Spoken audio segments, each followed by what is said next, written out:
A really efficient, totalitarian state would be one in which the all-powerful executive controls a population of slaves who do not have to be coerced because they love their servitude. Aldous Huxley. You imagine slavery as chains and violence, but what if the leash is velvet and the prison sweetened? What if your servitude comes not by force, but by indulgence? You are not whipped, you are pacified. You are not forbidden, you are flooded. And the cage tightens, not because someone drags you inside, but because you keep walking in, smiling, calling it pleasure. Ask yourself, how many hours have you surrendered this week to screens that left you hollow?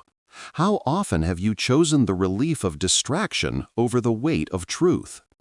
When you reach for food, drink, or entertainment, do you rule the appetite, or does the appetite rule you? And when you say you are free to choose, are you speaking as sovereign or as a slave who loves the velvet of his chains? Huxley warned of a world where people no longer needed to be forced into obedience, because they had been trained to crave their own sedation. Jung would add that what you refuse to face in yourself will rule you from the shadows. Do you see now how the pursuit of pleasure can be the most effective form of bondage because you defend it, protect it, even celebrate it as freedom? The question is not whether you are enslaved, you are. The question is whether you will recognize the bars before the velvet turns to steel. Will you keep calling your chains comfort, or will you begin to ask what it means to be truly free? You live in a culture that worships pleasure. Every ad promises relief. Every screen offers distraction. Every voice tells you that comfort is the highest good. But beneath the glow of constant gratification lies a truth Huxley foresaw. When you mistake sedation for freedom, you are already enslaved. You are not compelled by chains, you are compelled by cravings. You are not forbidden, you are drowned in choice until willpower erodes. What feels like abundance is often captivity. Ask yourself, when you scroll late at night, does it leave you restored or restless? When you binge another show, another drink, another purchase, are you choosing or are you obeying? How many of your so-called desires are truly yours, and how many are implanted, trained into you by repetition until craving feels natural? And when you declare, "I deserve this," are you practicing sovereignty or defending your own servitude? Jung warned that what you refuse to integrate returns as bondage. The shadow you exile, discipline, restraint, endurance, returns as compulsions that master you. You think you are free because no one commands you from outside, but what of the commands rising from within? Are they truly yours, or are they ghosts of habit and unresolved hunger? Context means seeing modern slavery for what it is, not whips and prisons, but dopamine loops and self-justification. The pleasure that numbs you is not neutral. It steals energy meant for creation, relationship, truth. So the question presses, will you keep mistaking sedation for life? Or will you confront the uncomfortable fact that the pursuit of pleasure ungoverned is already destroying you? Jung warned that the psyche is not neutral terrain, it is law. What you deny in yourself does not vanish, it returns as master. In the context of pleasure, this law is merciless. The very forces you exile, discipline, restraint, endurance, become the chains you wear when cravings rule you. If you want to understand why the pursuit of pleasure enslaves you, you must look at the architecture Jung laid bare. First, the persona. This is the mask you present to the world, the curated smile, the image of happiness. You post pictures of indulgence, vacations, drinks, meals, calling it living your best life. Yet underneath, are you restored or empty? When you polish persona for applause, are you not feeding a mask while starving the self? Jung warned that an inflated persona is brittle. One moment of withdrawal, no likes, no affirmation, no relief, and the mask cracks. Ask yourself, are you performing pleasure to be seen, or are you actually living? Second, the shadow. These are the traits you deny: discipline, seriousness, sobriety, patience. You exile them as boring or restrictive, but in doing so, you empower their opposites: compulsion, distraction, indulgence.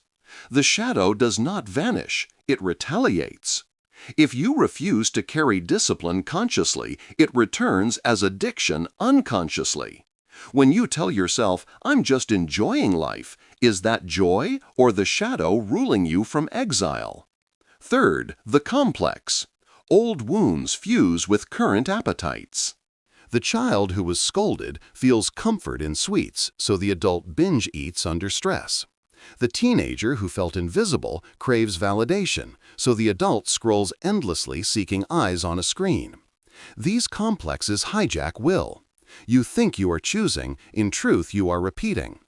How many of your pleasures are not fresh choices, but old wounds dressed in new disguises? Fourth projection. You chase in the outer world what you refuse to cultivate in yourself. You idolize celebrities, influencers, or partners who seem vibrant, free, radiant qualities you secretly long for but refuse to integrate. You despise lazy or hedonistic people while denying the same appetites in yourself. Every projection binds you to illusion. Do you actually see the other person, or are you negotiating with your own unlived traits? Finally, the archetypal trap. The lover archetype in balance brings intimacy, beauty, vitality. But when it dominates without the counterweight of discipline, it curdles into addiction. You become enslaved to novelty, intoxication, stimulation. Life shrinks into a search for the next high. Jung reminds you, individuation requires balance. You must hold opposites: pleasure and discipline, beauty and endurance, desire and restraint. Without that proportion, the lover becomes tyrant, and you call its chains freedom. So the theoretical ground is clear. Persona deceives you, shadow sabotages you, complexes hijack you, projection blinds you, archetypes enslave you. You think you are chasing joy, but you are obeying unconscious law. Ask yourself now, how many of your pleasures are masks? How many are old wounds in disguise? How many are shadows returning because you refuse to carry them? And how long will you keep calling this cycle freedom when it is in truth a velvet cage? Freedom in Jung's sense is not indulgence, but integration. To be free is not to escape limits, but to govern them. Until you face persona shadow complexes, projections, and archetypes, you remain a slave to appetites that live you instead of a sovereign who lives them. The pursuit of pleasure is not harmless. It is the theater where your unconscious writes the script, and you play the role of the captive who calls his chains comfort. The question remains, will you keep defending your servitude, or will you begin the merciless work of integration? Until you do, the unconscious will continue directing your life, and you will keep calling it pleasure. Look at your own life and see how the pursuit of pleasure disguises itself as freedom while slowly tightening its grip. The evidence is not exotic. It unfolds in daily routines that you call normal. Consider your evenings. After a day of stress, you tell yourself you deserve a break. You reach for your phone, scrolling for hours. The colors, the sounds, the endless novelty flood you with small bursts of dopamine. But when you finally set the device down, are you restored or restless, hollow, uneasy? Do you notice how often you close one app only to open another, as if chasing a ghost that never arrives? And the next morning, do you rise with clarity or with the fog of a body drained by artificial highs? Think of relationships. Instead of intimacy, you chase stimulation. The next swipe, the next flirtation, the next shallow thrill feels exciting until it collapses into emptiness. You say you are free to choose, but are you choosing depth or fleeing from it? How many times have you avoided the hard work of commitment, excusing it as keeping your options open, when in truth you were afraid of the weight of love? Ask yourself, are you relating to another person or merely consuming them as another form of entertainment? Now consider your work life. You say you are exhausted, so you treat yourself to endless little indulgences: sugar, caffeine, shopping, streaming. Each one promises renewal, but each one steals energy meant for creation. You confuse sedation with restoration. By the end of the week, your body is dulled, your mind is scattered, your spirit is restless. And yet you repeat the same cycle, mistaking the tiny pleasure for actual rest. How long will you keep calling this self-care when it is really self-erasure? Family life also reveals the pattern. When you gather with loved ones, how often is silence broken, not by conversation, but by screens glowing in every hand? Children grow restless without constant entertainment. Adults retreat into distraction instead of dialogue. Pleasure pacifies everyone, but connection dies quietly in the background. Ask yourself, is this the freedom you imagined? To be together, yet absent present? Yet enslaved by devices that dream the very life you came to share? Social culture amplifies the same law. Nights out, holidays, even moments of supposed celebration become saturated with alcohol consumption and spectacle. You laugh, you post, you consume, but when it is over, what remains? Have you noticed how many pleasures are followed not by gratitude, but by guilt? Not by fullness, but by emptiness? And yet, instead of confronting the void, you chase the next indulgence, convinced that more of the same poison will finally become medicine. These examples are ordinary, but devastating. You scroll not because you are free, but because you are bound. You indulge not because you choose, but because you obey. You consume not because it nourishes, but because it distracts. The cycle repeats because you confuse temporary relief with true life. Jung's warning echoes here.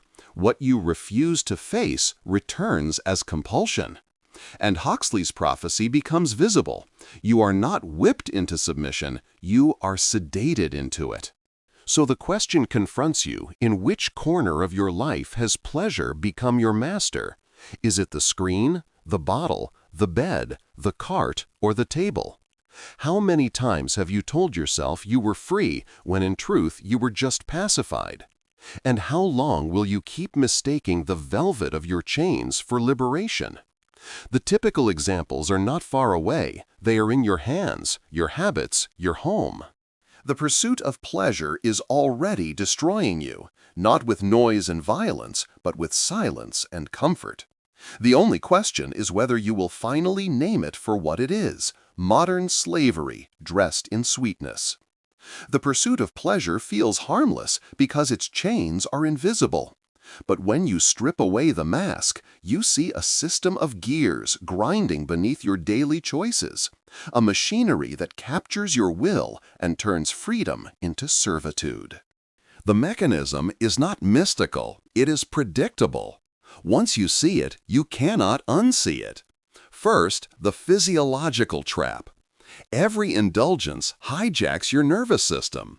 Dopamine surges when you scroll, eat, drink, or gamble, followed by the inevitable crash. Your body learns to crave the spike, even when the reward leaves you emptier than before. Ask yourself, do you seek pleasure because it restores you, or because your body panics without it? Are you eating because you are hungry, or because your brain demands the chemical rush of sugar? This is not choice, it is conditioning. Second, the cognitive mask. You defend your slavery with rationalizations. I deserve this. Life is short. Everyone does it. But beneath every excuse lies the same truth. You are protecting the very habit that is eroding you. Your mind becomes the accomplice of your captivity. How many times have you explained away your indulgence as self-care, even as it left you more exhausted? How often have you confused sedation with strength? Third, the energetic drain. Jung insisted psychic energy is finite. When you pour it into endless cravings, you bleed vitality meant for creation, intimacy, and depth. Hours vanish into screens, leaving you too tired to build, too scattered to focus, too restless to love. Do you see how much of your best energy is already gone before the real tasks of your life even begin? And can you admit that it was not stolen, it was surrendered? Fourth reinforcement cements the cage. Each time you indulge the brief relief, trains your body and mind to seek the same escape next time. The loop deepens. Trigger, craving, indulgence, relief, emptiness, craving again. What began as choice hardens into compulsion. Have you noticed how quickly one harmless habit becomes a daily ritual and then a demand you cannot refuse? At what point will you stop calling it freedom and name it as addiction? Fifth, the projection snare. The shadow you exile, discipline, restraint, endurance gets projected onto others. You resent the friend who keeps discipline, calling him rigid. You mock the person who fasts, calling them joyless. You despise those who refuse indulgence, when in truth they expose what you lack. Ask yourself how many of your judgments are merely defenses for your own weakness. Who do you condemn for embodying the very strength you refuse to carry? Sixth, the ethical collapse. Indulgence is never private. When you collapse into endless distraction, you withdraw presence from your partner, patience from your children, energy from your work. The price of your sedation is borne by others. Do you think your late-night scrolling affects only you? Or do you see how it steals attention from the one sitting right beside you? Who has been forced to carry the weight of your indulgence because you refused? The mechanism in some is systemic. Your body is rewired by dopamine. Your mind defends the habit with excuses. Your energy is drained into endless consumption. The loop reinforces itself until choice becomes illusion. You project your denied strength onto others, resenting them for what you lack. And meanwhile, those closest to you suffer the cost of your avoidance. This is why Huxley's warning still burns. You are not whipped into slavery, you are lulled. The pursuit of pleasure sedates you into captivity, and you defend the very chains that drain you. The question presses back, which part of this mechanism has captured you most? The body that craves, the mind that excuses, the energy that leaks, or the ethics that collapse? And how long will you keep mistaking compulsion for choice? Until you name the machinery, you remain inside it. Until you interrupt the gears, you will keep calling it freedom. The only way forward is merciless recognition. Will you see the system for what it is, or will you let it consume you until the velvet of comfort hardens into steel? If you see the system clearly, you must now ask, how do you break it? The pursuit of pleasure has trained your body, mind, and relationships into slavery. The path out is not dramatic, but disciplined, not once for all, but daily. Freedom will not come from rejecting pleasure altogether, but from reclaiming proportion. These steps are merciless, but they are the only ones that restore sovereignty. First, begin with observation. Audit your pleasures. Which restore you and which enslave you? Which leave you clearer and which leave you dulled? The test is simple. Does this act return energy or drain it? Ask yourself, when I scroll, do I rise renewed or restless? When I eat, drink, or buy, am I nourished or numbed? Until you tell the truth about your habits, you cannot change them. Will you keep lying to yourself about self-care, or will you name which indulgences are pacifying your slavery? Second, reclaim. Pause. Each craving begins with a trigger, a spike of stress, boredom, or loneliness. Before the reflex, insert a breath. Delay your yes. The nervous system can survive the wave if you do not instantly feed it. Train yourself to wait 5 minutes before acting on desire. You will see how many needs dissolve into impulses. Can you withstand the discomfort of not indulging immediately, or will you keep confusing urgency with necessity? Third, reclaim shadow. Pleasure enslaves you because you exiled its counterpart, discipline, endurance, restraint. These are not enemies, they are guardians. Anger can guard your thresholds. Appetite can size your commitments. Rest can restore your clarity.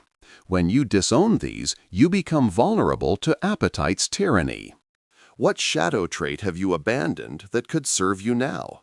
Do you have the courage to let it back in, not as enemy, but as ally? Fourth, set boundaries.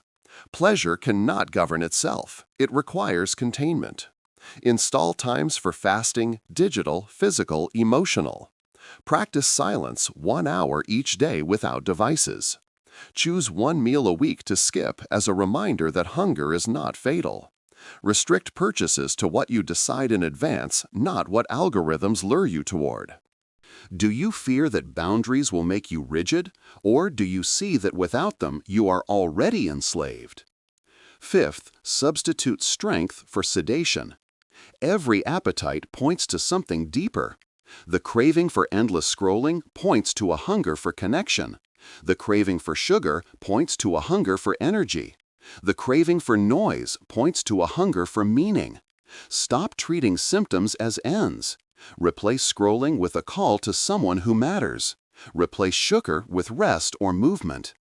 Replace noise with reflection. What are your cravings really asking for, and why do you keep silencing the real hunger with counterfeit pleasures? Sixth practice, repair. You will fail. You will binge, relapse, collapse into distraction. Do not dramatize the fall. Correct it with proportion. If you scroll too long, name it. I escaped. Now I return. If you ate or drank too much, respond not with shame, but with reset, water, rest, clarity. The discipline is not never failing, but always returning. Will you keep drowning in guilt, or will you treat repair as proof of strength? 7. Publish your cadence. Hidden freedom is fragile. Shared freedom becomes culture. Tell your partner, your child, your colleagues, I am limiting screens. I am fasting once a week. I am practicing silence. Invite them into your discipline. When you speak your law aloud, others stop tugging at your nerves. Do you want to keep hiding your resistance like a secret eccentricity, or will you normalize restraint so that freedom becomes collective, not private? Finally, rehearse sovereignty. Each morning, imagine the craving that usually undoes you, the late-night scroll, the drink, the purchase, the noise. Visualize the pause, the breath, the refusal, the substitution. By the time the real temptation arrives, your nervous system will already know the choreography. Do you want to keep leaving your sovereignty to improvisation, or will you train it until it becomes habit? The application is simple but severe. Observe honestly. Pause before reflex. Reclaim. Shadow. Set boundaries. Substitute strength. Repair failures. Publish cadence. Rehearse sovereignty. Repeat until your yes regains weight and your no carries dignity. Freedom is not the absence of pleasure, but the presence of proportion. Now the question presses back. Will you keep confusing sedation with life, or will you finally reclaim discipline as the path to sovereignty? Will you keep defending the velvet of your chains, or will you tear them off, even if the air of freedom feels sharp at first? The choice is not abstract. It is in the next craving, the next indulgence, the next pause. Which will you choose? Huxley's warning has become your reality. You are not beaten into submission, you are sedated into it. You are not dragged into chains, you volunteer for them, calling it relaxation, self-care, entertainment. Jung would remind you, what you refuse to integrate rules you. When you exile discipline, restraint, and endurance, appetite becomes tyrant. The pursuit of pleasure, left unchecked, destroys not only your vitality, but also your sovereignty. So the final question is, sharp, what do you call freedom today? Choice or compulsion? When you scroll for hours, do you feel restored or hollow? When you indulge, do you emerge stronger or more enslaved? And when you defend your distractions as harmless, are you speaking as sovereign or as a slave protecting his chains? The path out is not glamorous, it is daily proportion. A pause before indulgence, a boundary on appetite, a substitution of creation for consumption, a repair when you fall, a public cadence that makes restraint visible. This is not the death of pleasure, but its redemption. Pleasure in its rightful place is joy. Pleasure as master is slavery. Can you endure the discomfort of restraint long enough to taste the freedom on the other side? The synthesis is merciless but clear. The pursuit of pleasure without proportion is destruction. Huxley's nightmare is not future, it is present. Jung's demand is not suggestion, it is law. You will never be free until you stop mistaking sedation for life. So the call to action is immediate. Name one indulgence that enslaves you and interrupt it this week. Replace it with an act of strength, silence, study, fasting, reflection. Anchor this truth. You will never be free until you stop mistaking your chains for comforts. Now the choice is yours. Will you keep anesthetizing yourself with pleasures that hollow you, or will you reclaim the discipline that makes you sovereign?